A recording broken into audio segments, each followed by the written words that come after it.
Again, thank you very much, especially for bringing up this timely and relevant topic. And in my short presentation, I would like to outline how the Polish authorities are using the pandemic legislation to further expand their powers. So these so-called anti-crisis shields not only increase the risk of corruption, but appear, I'm afraid to say so, to be aimed at not so much at alleviating the negative effects of the pandemic as at further strengthening the ruling camp.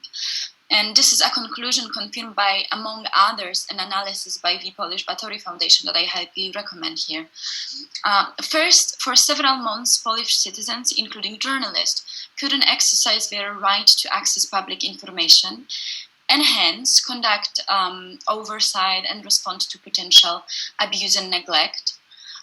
Second, as Batory Foundation experts show, the overly broad provisions to the pandemic legislation relieved the authorities from responsibility for decisions on spending taxpayers' money, including controversial tenders that were likely, very likely, to be accompanied by corruption. And finally, the authorities resorted to a shameful practice of, let's say, putting up a sort of omnibus bill. So packing into the COVID legislation other laws that cover a number of totally unrelated topics and which further expand the power of the executive.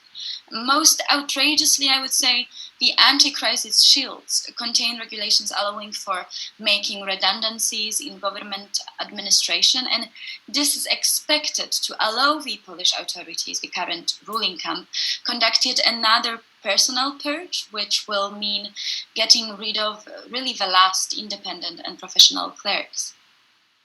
And lastly, let me share with you a proposal of how civil society can find the authorities' abuse. Here at the Open Dialogue Foundation, we started a project called Register of Shame, and within this project, we are publishing publicly available evidence about the authorities' abuses, annotating real names of perpetrators and concrete articles of penal code that apply to them.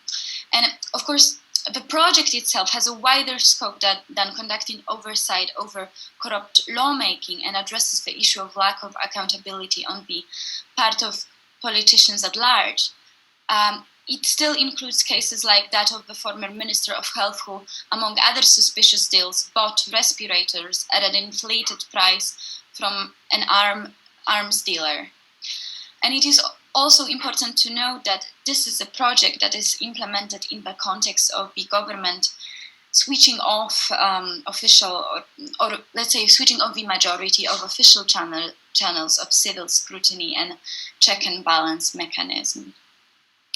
Thank you again for this opportunity to contribute to this forum, and I look forward to your comments if you have any. Thank you, and I appreciate the comments on how states are challenged to balance the role of the executive and the legislature in lawmaking processes, particularly during the pandemic. This is a challenge that we have seen. But thank you for your comment.